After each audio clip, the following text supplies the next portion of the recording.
Thank you, everyone, for coming. We didn't get the time to do a mic check before, so this is the first time I've heard myself over the microphones and stuff. It does sound a little bit echoey. I don't know if we can fix that or if that's just the room. My name is Hamman. I head up the social media practice at a company called Headshift. We're 40 people who are all social media specialists. We provide consultancy, strategic services, design, build. We create social networking platforms, message board forums, collaboration systems, etc. I'm not actually going to talk too much about the work that we do today because I figure that you can ask me about that if you're interested. But another thing that I do is I teach on a number of the master's degree courses at City University's College of Journalism, where I'm a visiting fellow. One of the messages that I try to get across to the MA students there is the idea that in the past we've always thought about having a corporate website, a branded place for people to come, and that's all well and good.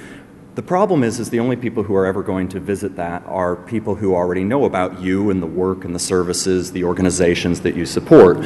So I try to get them enthused about the idea of using different social tools, social networking platforms, photo sharing networks, video sharing networks, whatever seem to be the relevant places to put content and ideas and opportunities for engagement, and then link back to the corporate or organizational website. Because when you do this, you reach out to new audiences who maybe haven't heard of you, who might not engage with you through the traditional ways that you've always thought were the right ways, and who instead, the hook for them is maybe a photograph of a local park, and they click through and they find out what you're doing to improve that park through the services that you provide. And that's just one example. So one of the things we're going to talk about during my presentation, and then hopefully during the discussion which follows, is this idea of using the whole web as your canvas. The other thing that I want to talk about in the title of the presentation is having difficult conversations. So Headshift, as I said, we work with lots of people. Very interesting company. Look us up on the internet, headshift.com. How do companies talk to customers? How do organizations talk to customers? Well, at the moment, a lot of us make the mistake of having a mass mentality where the individual knowledge, skill, and creativity held by staff is hidden behind big enterprise-like processes. And those were designed in the image of the assembly line. Products, services, all of that kind of stuff has been viewed as a source of profit only at the source of sale. As an opportunity only at the point where it's about to be delivered or up until the point where the money is spent in many of your circumstances. Talking to a customer, a client, a constituent after they've received a service for many of us is just viewed as a cost. I actually see it as an opportunity, and I hope to show you some examples of how it can be a very, very good opportunity within this presentation. So, customer relationship management, what does it tell people? Well, it tells most people that they don't actually value your call. It's a system that kind of sifts off 90% of the troublemakers, and then there's usually structures in place, top-level people who can deal with the 5 or 10% who are still going to whinge and moan and complain loudly, whether it's to an MP or the head of the service that you work for, a company, wherever it might be. The end result is that companies, organizations, areas of the civil service end up spending a lot of money on systems that basically make people hate us. So what have we forgotten? Well, people who complain give a shit.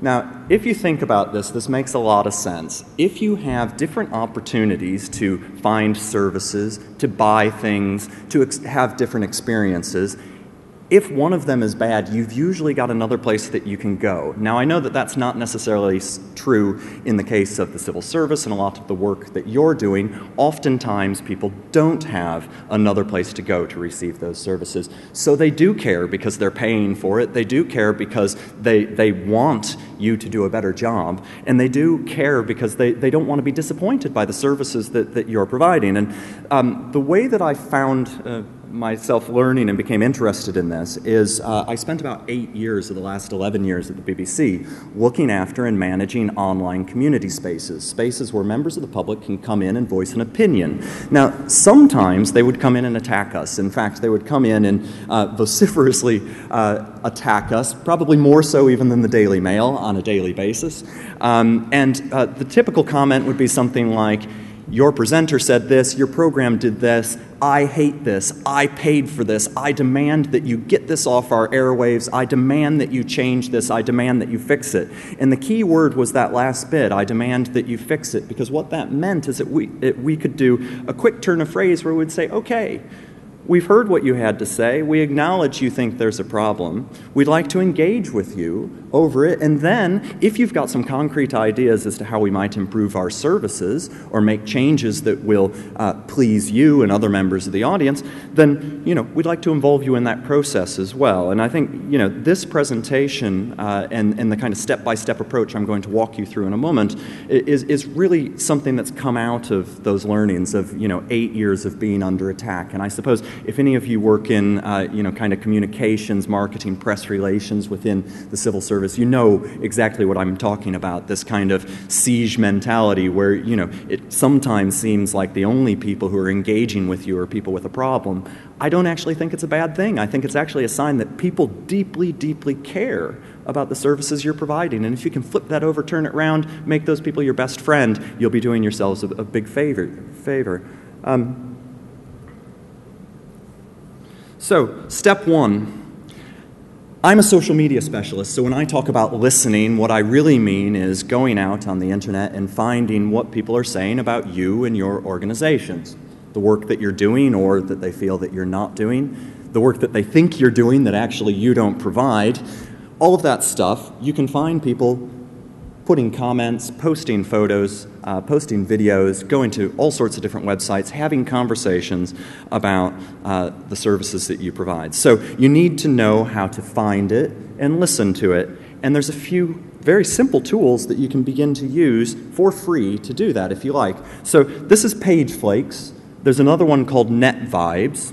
They're services where you just go in and you say, I want to search on this service for this keyword, and I want to pull it into a page where it's laid out nice and easy to understand. So in this particular example, I think in the top left, there is a Technorati search for Headshift. Headshift is the company that I work for. Technorati is a blog search tool. It lets you track mentions of a word or a term or an idea across blogs. It works better than Google for that, at least in my opinion, and the reason why is because when you post a new blog post, it actually sends a signal called a ping to Technorati saying this blog has been updated. So you find that it's a lot quicker in finding non-mainstream blogs that are talking about topics or people or services than, say, Google blog searches. Now, Google is always going to be better for things like, big mainstream blogs, the BBC blogs, for example, that I used to look after. The next thing we have is IceRocket. IceRocket is a service that not only searches for blogs, but it also lets you search MySpace profiles for people talking about you and the services that you provide. The next thing is Delicious. Delicious is a social bookmarking tool that I'll show you a little bit later on, but effectively it allows you to favorite web-based content, tag it with keyword descriptions, and then share it if you want to friends and colleagues. It's actually a pretty useful tool if you work in research, science, technology, innovation, anything like that where it's all about finding information and sharing it with your colleagues, storing it, and making it possible to go back to. It's a very, very useful tool, and I will talk a little bit about it later. But these are people who have bookmarked content on the web and tagged it with the word Headshift. Up at the top, we've got a Twitter search. If you go to search.twitter.com, Twitter being the much talked about service where you can send 140 character messages to people who are called followers. They're people who essentially subscribe to what it is you have to say. I've done a search for Headshift. You can also do searches for breaking news stories. You can do searches for the name of government ministers. Whatever it is you're interested in, you can do searches and you can instantly find out what people are saying about the decisions and services that you're providing. The next one I can't see from here. YouTube videos, so that's YouTube videos that mention the company I work for. Over on the right, these are images that were posted to the photo sharing site Flickr. Are some of you using Flickr? It's a great photo sharing website where you just upload photos, you can put a title, you can put tags on the photos, share them with your friends, and people can stumble across them. One of the really great things about it as well, and I'll just jump to the next slide, but forget that it says step 2 for a moment. Down here in the bottom right, it says flickr.com/photos/ the name of the person whose photo that is. That's my attribution for the photo that I've used under a Creative Commons license that I found on Flickr. So this guy's obviously named John, or maybe he just thinks it's funny that there's a street named John Street, and maybe he needed to use the toilet. Who knows the story behind it? But anyway, it was a perfect picture for me to use in a presentation. And it had next to it, down at the bottom, instead of saying all rights reserved, it said Creative Commons license. And I clicked on that and it told me a bit more information, and it said, you can use this photo for any reason, you can build upon it, you can use it for commercial purposes, you can use it in a presentation, use it any way you want, so long as you provide a link on that photo so that other people who want to see that photo and come back to it and use it can do so. Now, I think this is a really, really important thing to understand about the world of social media. It's about people having conversations. It's about people sharing content. The key word isn't necessarily content, it's sharing. And so it's all about spreading ideas and creativity and bits and pieces around the web through the networks that are created by the people themselves, that is, the social networks that people have. So a photograph like this, the person who posted it probably originally only expected or intended for his group of 10 friends who use Flickr to see it, and maybe he then added it to his blog and another 30 people saw it. Well, now I'm standing up in front of, I don't know, 50 people or so, showing his photo. Other people probably use this as the background of a slide as well. Maybe an advertising campaign will use it. You can see how there's kind of a snowballing effect where it's the same photo, it didn't take him any extra time to add a Creative Commons license, but him having done so has the benefit of that content being seen by a lot more people than it originally would have. So a key learning point, if you've got pieces of content that you're putting online, photographs of activities, video, comments, if you put it on the web with a Creative Commons license, and, well, let's face it, most of you are public servants, and a lot of the data and information and content that you might be generating is, you know, owned by the public, so probably should be made available for their use for free if they want to, at least in my opinion, and the panel yesterday with Tom Loosemore and others seemed to think that as well.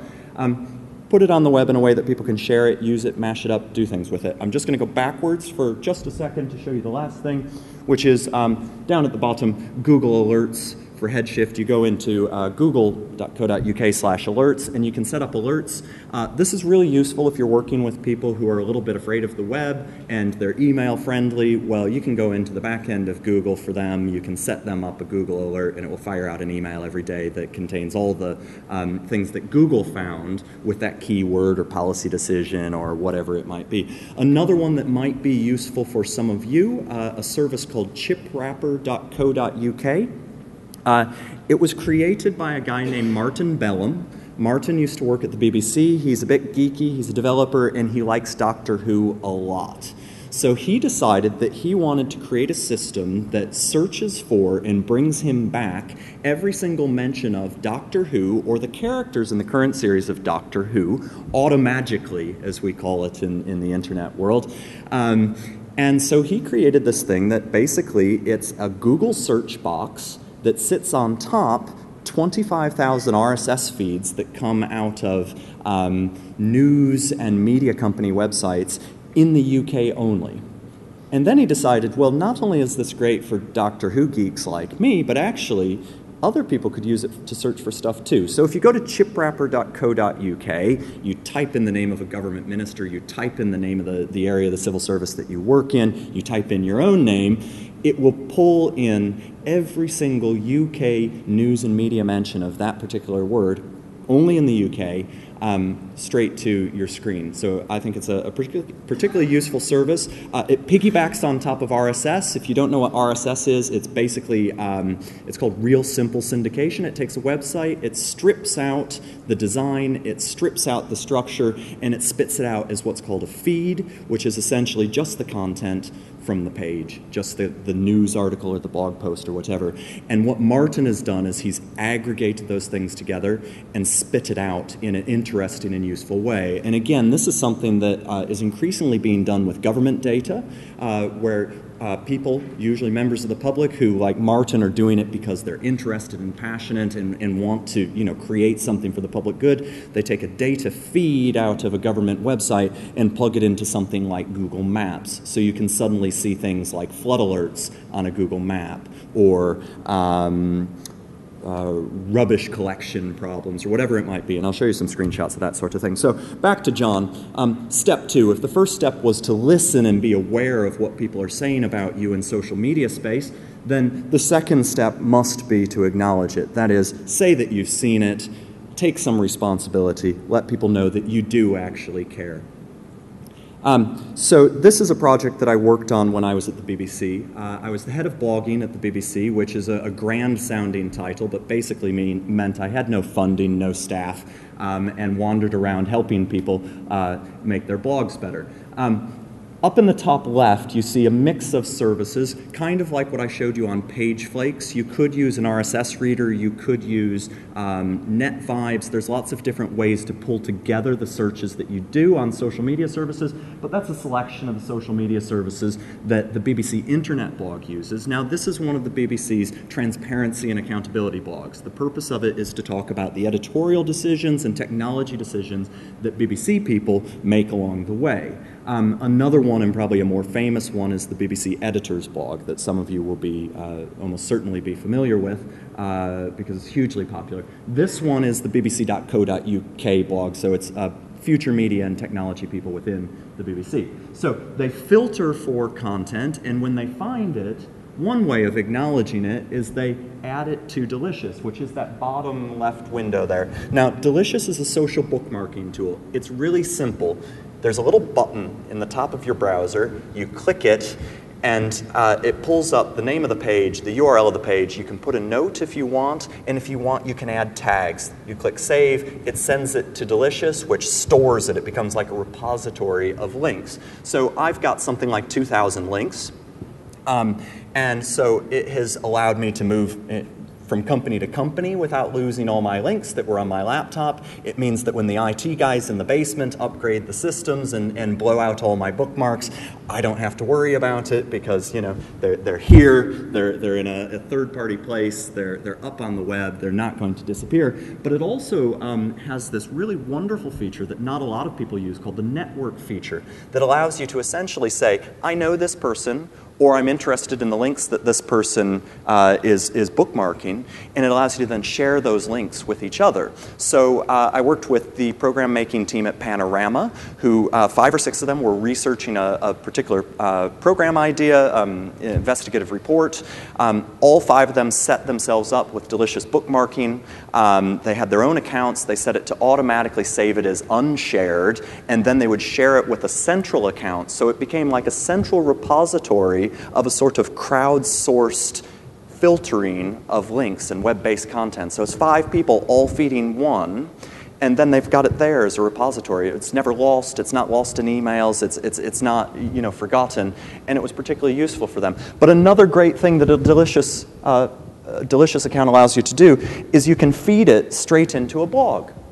So the way that the BBC Internet Editor's blog, and indeed the BBC News Editor's blog does this, is they, top corner, they listen, they find, bottom left corner, they acknowledge by bookmarking it in a public place. This is where they say, we've read it, here's what it's about, here's the sentiment within it, they tag it, and then it automatically gets pushed into their blog.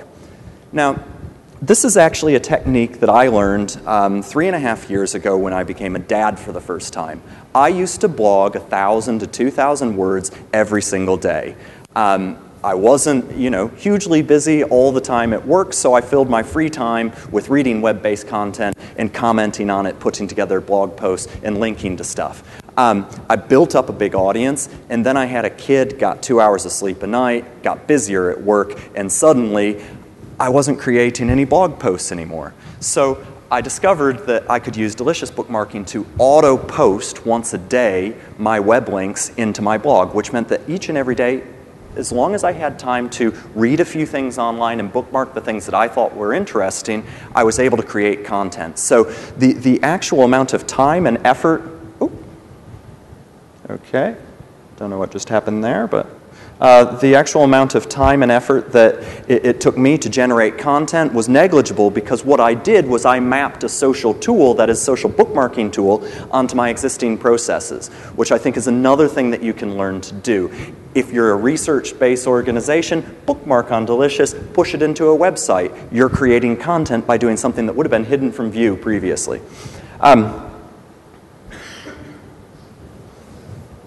Next up, this is a Twitter post. So this is an example of Frank Ellison at Comcast Cares. He is a customer service professional working for Comcast, which, if you're not familiar with them, despite my, I'm told, strong, still American accent, I've not lived in America for 13 years, yet I still know that if I was living in America and I had to choose a cable company, Comcast is unlikely to be the one that I, as a rational person, would choose. They have some problems with service delivery, as do many companies, and in particular cable companies for some reason. But anyway, this is Frank acknowledging that he has heard a complaint from somebody on Twitter. Now, of course, Comcast doesn't own Twitter. They've got no connection to Twitter. But what Comcast and a growing number of organizations are finding out is that listening to and acknowledging people's complaints on a service where you respond in 140 characters is actually a hell of a lot more efficient and effective than taking a 15-minute phone call. So it's a really useful way of dealing with customer service. Now, this one, it comes a little bit closer to the work that you're doing. This is the leader of Barnet Council. He's got an account on Twitter called Leader Listens, and he talks about policy decisions. About a month ago, a report came out, an NHS report came out that said Barnet has the second highest risk of a sudden stroke of any borough in London. He read the report, he said, wow, I'm really surprised by that. And guess what? There's no acute care facilities in Barnet. I'm going to try and find out why. And so he then spent the next few weeks trying to find out why exactly it is that there's no acute care facilities for stroke victims in the borough of Barnet, where there seems to be a high risk of it. And he tweeted about this, and members of the public were tweeting back to him saying, you know what, you're right. When my mom had a stroke, we had to go out to the borough, and that meant that we had to take a bus there every day, and we couldn't see her as much afterwards, and her aftercare took longer. We couldn't support her. And so people were engaging with him simply because, you know, he's out there, he's listening to people's concerns on Twitter, and he's acknowledging them and then trying to get them involved. So who should do this? Who should go out and listen and acknowledge and possibly engage? Well, kind of traditionally, this is the guy who's been in charge of your corporate website. This is the IT guy in the basement. He writes in this really strange language where they type, you know, brackets around everything, and it says title, content, the shell of glow, you know, whatever. Anyway, this is not probably, in most instances, unless you happen to be a software company, the right person to be in control of your website and your corporate message. It should be, in fact, people like the leader of the council or someone like this. This is David Hone. He's the climate change advisor at Shell. They are a client. We're working with him on this particular project. But David has been hired by Shell because he's one of the world's leading climate change scientists. He writes papers that appear in peer-reviewed journals. He goes to conferences all over the world. He's very passionate about the environment, and some of you will find it slightly ironic given his employer, but he wants to change the industry that he works within from within the industry, and he knows that, you know, the future is not necessarily petrochemicals for Shell or indeed for any of us if we want to survive global warming. So he's got this blog. It's a corporate responsibility blog. He talks about his work. A lot of people inside Shell have encountered him for the first time because he blogs outside of the firewall. When you think about it, you know, when you're using your corporate IT systems, if you want to find out about the things that people in your organization are doing, well, yes, you might go into the internal systems and search for it, and most kind of internal knowledge management or document storage systems aren't terribly effective or efficient or helpful. I guess they're not designed to be, but you know, you search for somebody if you suspect they're there. But if you work at Shell, are you going to think that there's a climate change advisor that you can use to help you refine your services, to talk to people, to engage with people? Probably not. But if you go on on Google, you'll find him, and that's what's happening within Shell. He's actually finding that his profile within Shell is actually increasing because he's speaking outside the firewall. The same thing happened to me when I worked at the BBC. I started blogging inside the BBC firewall. 12 people a week looked at it. I started blogging outside the BBC firewall. Suddenly thousands of people were engaging with me every week, some of them who worked for the BBC, some of them who didn't. And at first I was nervous, but then the BBC came out with some guidelines that were very helpful. And lucky for you, the COI has actually recently issued some engaging through social media guidelines, and they aren't very harsh. In fact, they allow you to do quite a lot online. They certainly, I don't think, would stop most of you from participating online with a corporate hat on, so long as it's credible, consistent, responsive, integrative, and then at the end be a civil servant. And of course the civil servant's code also comes into play as well. I can put that link up later if people are interested in it, but it is in the guidance section of the COI's website. Now, a lot of times guidelines like this, and I think this is a good example of it, I think that rather than restricting you from doing things online, they are in fact in the spirit of helping guide you to more effectively communicate online, and also to avoid, any kind of major issues or problems. So there's some warnings in there, but there's also a good deal of permission. Now that doesn't necessarily mean that each and every one of you have managers who are going to openly and willingly embrace you going out and setting up a blog and talking about things that you're working on, or indeed your personal life. So it probably makes sense to ask first, or if not ask, at least kind of tell and help convince. And if you happen to be the spy boss's wife, you might also want to avoid some of these services. But anyway, just as a little bit of an aside, you can participate online. There's lots of different places where you as a civil servant might want to get involved in doing things online. And a slight plug here, this is a website that we've just built, Headshift, the company I work for Civil Service Live. It's a network for civil servants to share information, communicate with each other outside of the GSI network, so that you can actually talk to people in other departments. So, on to step 3. Step 1, listen. Step 2, engage. And then a few other slides that I threw in there. Acknowledge. 3, engage. So another good example from the BBC, and I've used a lot of BBC examples because I think, whilst the BBC isn't part of the civil service, we certainly felt in many ways like we had a lot of similarities with people in the civil service. So this is a quote taken from a website called Biased BBC. It's a bit like the Daily Mail, at least in the mind of a lot of BBC staffers, in that it likes to attack the BBC on a frequent basis. Now, there's a guy at the BBC named Nick Reynolds. He loves working at the BBC. He's very open and honest and transparent about the fact that he works at the BBC. He used to work in editorial policy, and now he's the editor of the blog that I showed you before, the BBC Internet Editor's blog.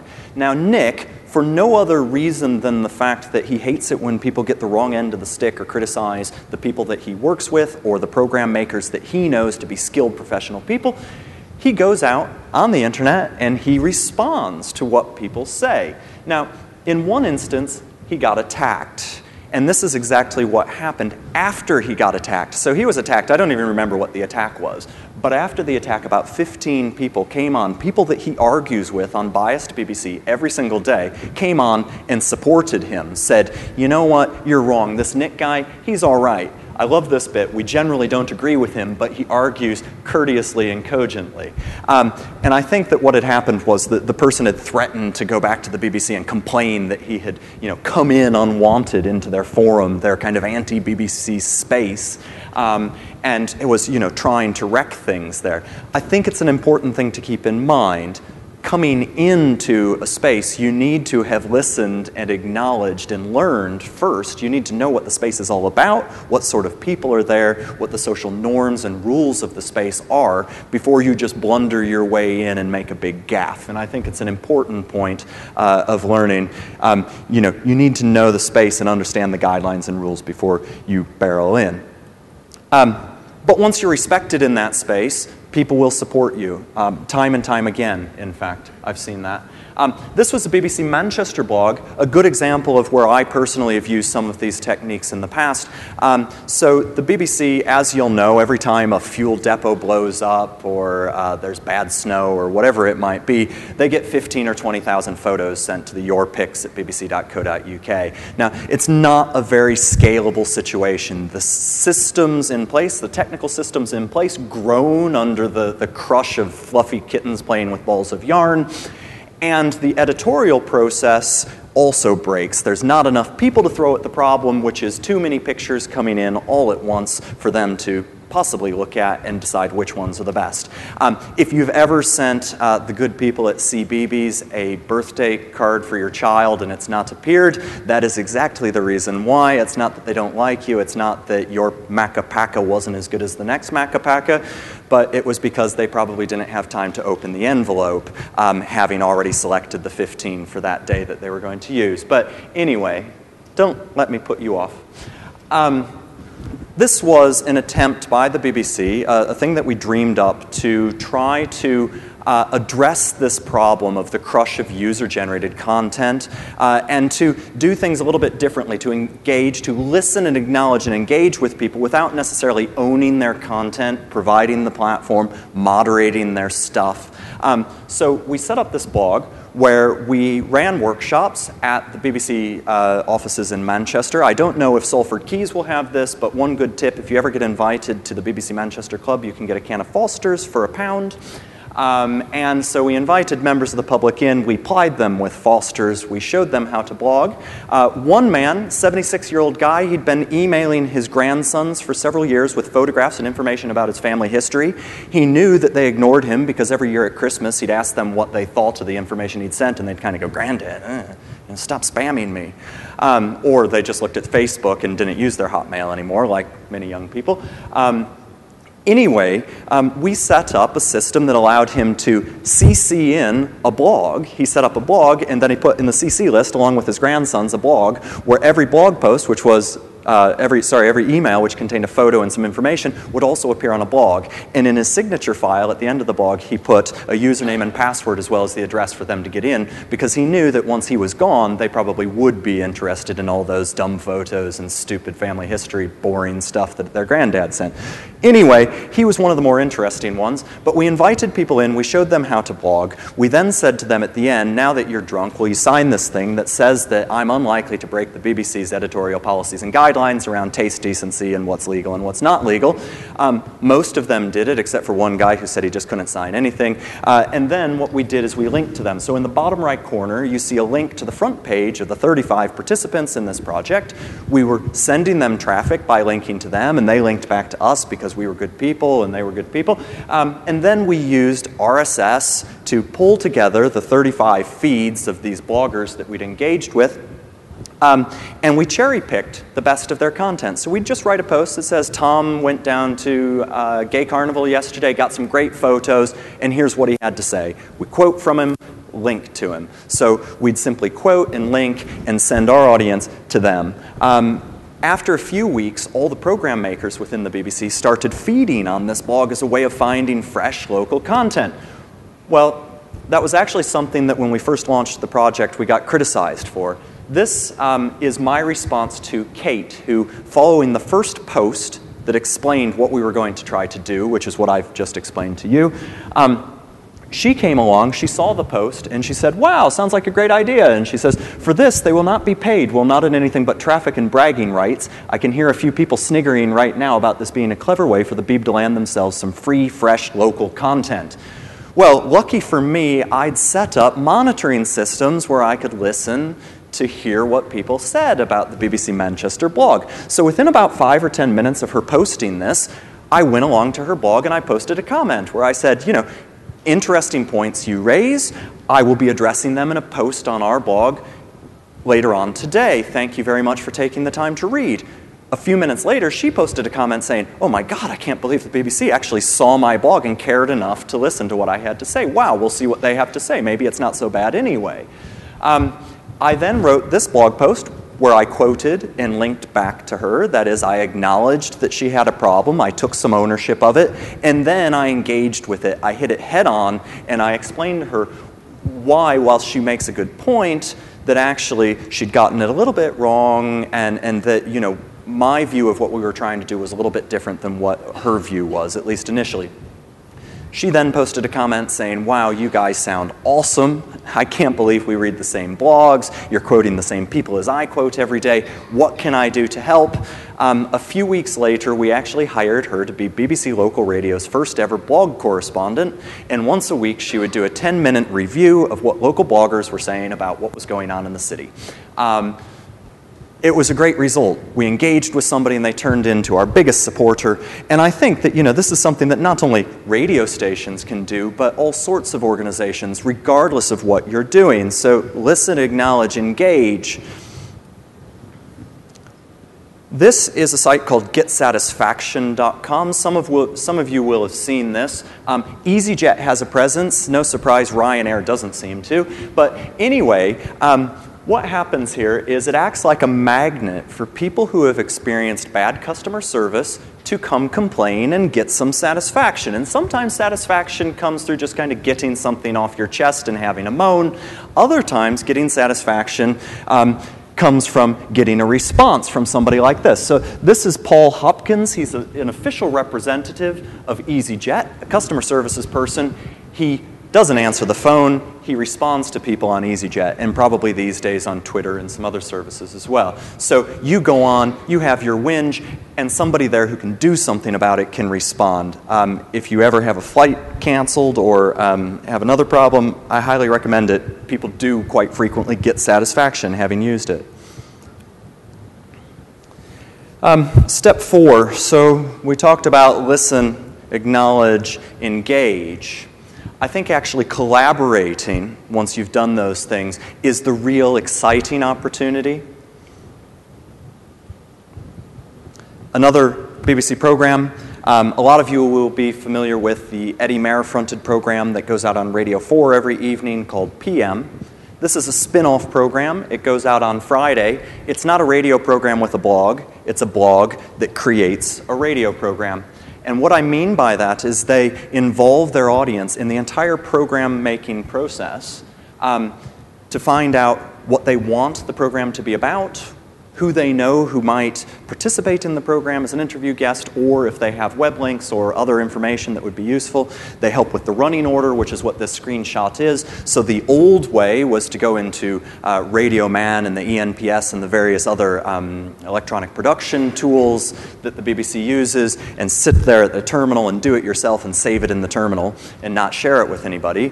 What they do is they simply hit F4 or whatever the key is on a Windows PC that does print screen, and they upload the image to the blog and they say, what do you think of the running order? Would you like this story to be above this or below this? Did we get this right? Is it 5 minutes of this and 7 minutes of that, or the other way around? Which interview guests did you suggest to us that we didn't get that you really think are important for us to get? So they're asking for feedback involving the audience in a kind of co-creation process. It's kind of funny to put a screenshot of Dell up in a presentation talking about listening, acknowledging, engaging, and then involving and collaborating with, because Dell had a few problems a couple years ago. They sold a laptop to a blogger named Jeff Jarvis, who blogs at buzzmachine.com. Jeff had a few issues with that laptop. In fact, it was a pile of rubbish. And he said so on his blog, and he tried to phone the customer services people at Dell, and they didn't listen to him very much. They, in fact, made him sit on the phone for several days trying to get a result for his problem. And so he blogged about this and said, you know, these people are idiots.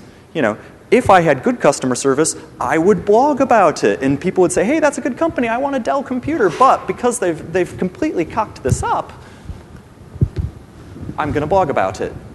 Dell's response, having seen 5 or 10, or depending on which blogger you listen to, 15 or even 20% of their share value wiped off in a few days as thousands of other bloggers piled in and said, we've had that problem too. Dell's really rubbish. Dell's response was actually to try and do things better. And this is one of the projects that they've had, Idea Storm. People can come onto the site and they can say, as happened here, we would like the option to buy your computers without Windows pre-installed on it. And they asked for a Linux-based platform called Ubuntu. But anyway, that's just an aside. And Dell had to listen. They've got an audience of people saying, we've got an idea to make your product better, and we'll buy it if you do. And I think that the same thing can occur with public services as well. This idea of, tell us what you want to do. Help us look at the services we're providing. Tell us where we're getting it wrong. Tell us how we could get it better. And get involved in creating the solutions. Help us come up with the ideas, because 1,000 minds is better than 15 minds. And you as a constituent, you as somebody who's a client, you probably care a lot about what we're doing. So get involved. And a lot of people will pull up their sleeves and get involved. This is something that Headshift built for Compass, the think tank. People were able to come in and submit some policy ideas. It was actually laid out. This is just a WordPress blog. The templates have been messed around with. Half of you are looking at me like I'm crazy right now. You don't know what a WordPress blog is or what templates are. You don't have to know. WordPress.com, you can set up a blog for free. It takes about 5 minutes to do it. And then if you find the guys in the basement, who I think I made redundant a little while ago, if you can find somebody like that, they can mess around with the layout and the look and the design and make it look pretty like this. So what we did is we broke up the proposals submitted by members of the public into chunks, and you'll see there's little numbers next to each chunk of text. That's members of the public coming in and helping refine the idea by posting comments that relate directly to that text. And unfortunately, I've not got a screenshot of it opening up. But effectively what they've done is they've said, give us a proposal, allow the audience to make the proposals better, and then we'll decide which one of these proposals to move forward and possibly help find some funding. So it's involving audiences in co-creation. This is a nice one as well. This is enabled by design. So it was started by a woman named Denise, who in her mid-20s, I think, discovered that she was going to need a crutch because she found out she was disabled. They handed her an NHS gray crutch and said, here you go. And she kind of thought, well, wait a second, I'm an attractive, single, well-dressed lady. I like to go out with my friends. I like to look nice. That crutch isn't going to work for me. So she went on the internet and she found people who, for lack of better terminology, and kind of falling off the back of MTV's Pimp My Ride, people who pimp their crutch, make it look better, make it work better, make it more functional than the NHS gray. So she found some people who put wraps around their crutches. And then the idea evolved a bit from that, and they said, well, wait a second, if we get a whole bunch of people with disabilities using prosthetic devices on our site talking about what they've done to improve those devices themselves or what they'd like those devices to be like in the future, we could then take the best of those ideas to a rapid prototyper or a company that creates prosthetic devices or things for handicapped people, and then we could show them, we could actually demonstrate to them that the product actually has an audience, it has a market as well. They could make it, they could send it back to us, we'd road test it for free, we'd blog about it, we'd help them refine the product, and then they'd have basically a product that we had co-designed as a community, and we'd let them sell it back to us through our own website. So it's a fascinating kind of end-to-end idea of involvement in the co-creation process. Not all that functionality, by the way, is in the website as of yet. Running out of slides, one that you'll probably, I hope, be familiar with, Fix My Street. You can report potholes and other problems to your local council through this website. It's one of the My Society projects. If you don't know about the My Society projects, have a look. They do some wonderful things. And they do it because they want to do something good for society. This is another one. They work for you. You can find out what your MP voted in Parliament, or indeed you can find out just about anything that ends up in the Hansard transcriptions. Essentially, it just takes a feed from Hansard and puts a Google box on top of it. So you want to hear how your MP's voting. You want to see what they've had to say in Parliament. Here's great way to do it. very quickly and easily. Planningalerts.com, another great idea. Somebody out there, he's passionate about helping people who want to find out about planning alerts in their area, so we created this. It's a system that fires out an email or otherwise alerts you when there's a planning application in an area that you care about. By the way, at the top it says, please support us. They need a new server. They're so popular that they need a new server and some new bandwidth, so they're seeking donations at the moment because they don't actually get money from any official source that I'm aware of. From the world of journalism again, a really interesting idea. This is called Spot.us. The idea is members of the public come in and they say, I think it would be really interesting if a journalist would do a story on, for example, the effects of the credit crunch on local sex industry workers. Journalists then come in and they pitch to do the job. They say, here's my CV, here's a link to some work I've done. I used to work in that industry and I've got a really unique angle. And actually, I'm not just making up this particular pitch. It was one that appeared on Spot Us, which is a San Francisco-based service. And a former sex worker who is now a journalist did actually pitch to do the story. Members of the public users of the site come in and say, I'd like that journalist, and I'd like to donate this amount of cash to see the story happen. So you can see up here in the top, it says I'll donate 20, and then this particular story, this is a toxic video tour with Google Maps of toxic areas in the San Francisco Bay Area. At the time that I took the screenshot, had raised $1,090, which a few years ago was practically nothing, but now is something like 800 pounds. And they have 400 to go. And you can actually go in and you can see, as part of the transparency of the project, you can see who, or at least who said that they gave money to it. And then when they publish the story, they publish it on a Creative Commons attribution-only license, which means that the people who paid for it can take it and put it on their website, show it to their friends, use it in any way they want, so long as they put a link at the bottom that says this was co-created and co-funded on Spot.us. So, some last-minute additions to the presentation meant that not only did it go a bit longer, but it probably means that I also have to reiterate again the key 4 steps just a little bit, because I know I've kind of gone off in some different directions there. So 1, listen. 2, acknowledge. 3, engage. And 4, if you can, and I think it's the most exciting opportunity, involve. The main point, however, is that people no longer want shrink-wrapped experiences, and that's true whether you're a brand, an organization, a service provider. No matter who you are, people they don't expect shrink-wrapped services. If you view people hating you as a cost, and I think that it is potentially a cost, and if you view people helping you as an opportunity, which I think that it is, then you'll see the sense in the approach of trying as much as you can to get rid of the kind of shrink-wrapped approach to service provision and go instead for a more kind of open, honest, engaged, involving method of doing the work that you do. If, like the bunny, you choose to follow me on Twitter, having listened to my presentation today, I'm CyberSock without the K. It's a long story, and you do need to buy me with several beers to get it out of me. My email address is at the bottom if you would like to ask questions via email. But we do have about 8 minutes left as well if people want to ask questions, which would be delightful for me because I would like to actually learn about your experiences of maybe using some of these techniques, or maybe you have some questions for me. Yes, please. A microphone will magically come down there. Hi there. My name's Kim Willis. I work for COI. And I have a question which is put to me quite often from our clients, which is about who the audience is that's using social media. There's a myth or a belief that it's only young people, or it's middle-class young people, or it's only geeky guys in their 30s who have nothing better to do.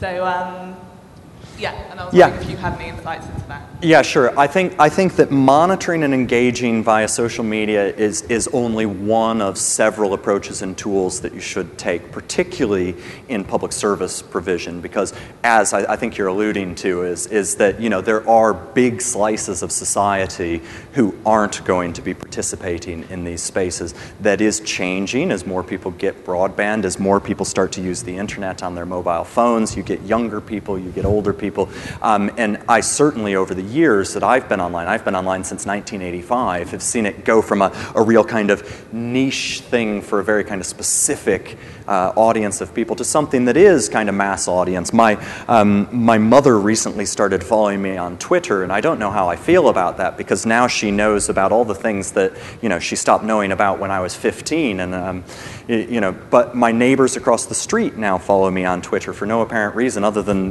they stumbled across me there for some reason. People at work do, old people, young people. There's a few teenage designers who want to learn more about the social media industry. So I think the profile is changing and broadening, but certainly there are groups that are, at the moment at least, disenfranchised or disconnected. And it's important to understand that whilst it's great to listen to and involve and engage people online, you probably also need some activities to reach out to some people who don't. There are some projects. 4IP just 4IP is a project being run by Channel 4. They've just funded a project that helps people print websites as newspapers. So effectively take a blog, which is a free online publishing tool, and you print it, and it comes out as a kind of newsletter that you can drop through people's doors. And there's a number of different tools and ideas around for that. So if you go to channel4.com/4IP, I think you'll find it in there. Interesting idea, but it's a good point.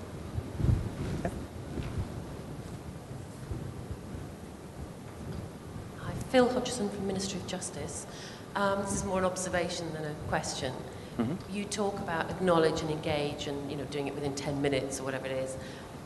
Within government, that's just absolutely never going to happen. Well, at least at the moment, there's no way it would happen. The hoops we have to jump through to get a line to respond to anybody and get it acknowledged and signed off by 150 different people takes a week. Yeah. So we're at a huge disadvantage. The BBC used to be that way. And I must admit that when I first started blogging at the BBC and participating online, if I was talking about, the programs and services that I was working on, I felt very, very nervous, and I did it very quietly without my name necessarily there, without any kind of connection to the BBC. And then I started to realize that, it was obvious the benefit that kind of external engagement was bringing, not just to the role that I was doing, but the roles of others. And so I decided to get a bit more brave. And I think one of the keys to that process was I found a high-level friend who, whilst there weren't really any policies in place to stop me from doing what I was doing, there was certainly a lot of people around me, including my immediate manager, who didn't necessarily think that I should be doing that sort of thing. And I found somebody who was sufficiently high level, who was kind of willing to post comments from time to time, to read it, to kind of let me get on with it.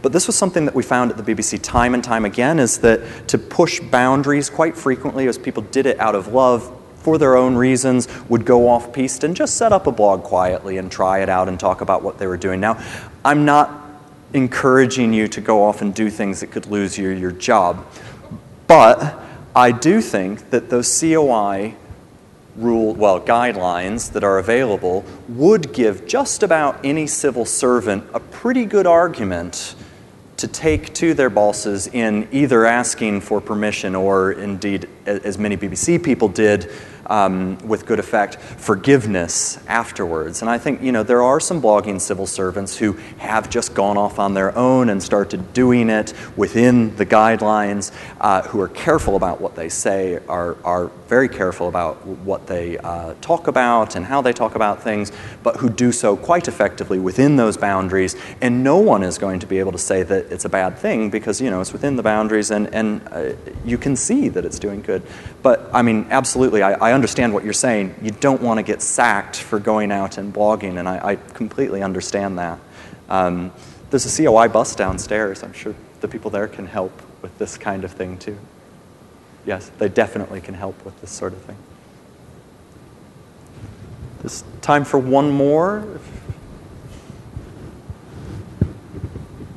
How would you suggest we engage with customers or stakeholders who aren't being particularly responsive and aren't complaining or aren't... They're not complaining? No, That's great. There's a suspicion, or you might think that there's people out there that might still be unhappy or might still want you to improve, but they're not actually coming forward. Yeah, I think you have to make it easy for them to engage and give them opportunities to engage through services or methods that they understand and like to use. So this goes back to the thing that I said at the beginning about thinking of the entire web as your canvas rather than your departmental or corporate website as your web presence. So, open up opportunities for people to engage in the places that they visit. So if it's young people you're trying to target with, say, anti-drugs messages, get something in Bebo. Give them a window of opportunity to engage with you and the work that you're doing inside Bebo. If it's university students or a little bit older young professionals, Facebook is a great opportunity for you to offer something that allows them to quickly every day when they're flirting with their ex from 15 years ago to quickly engage with you around public services that you're offering.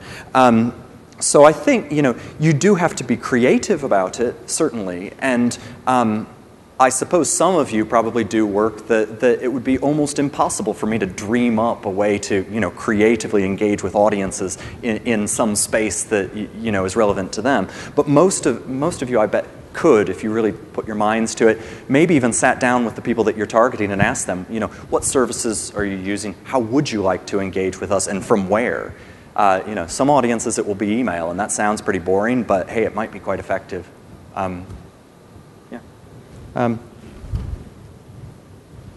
Any other quick question? We can take one more, maybe? No? Okay. I'm the only thing standing between you and lunch, so thank you very much.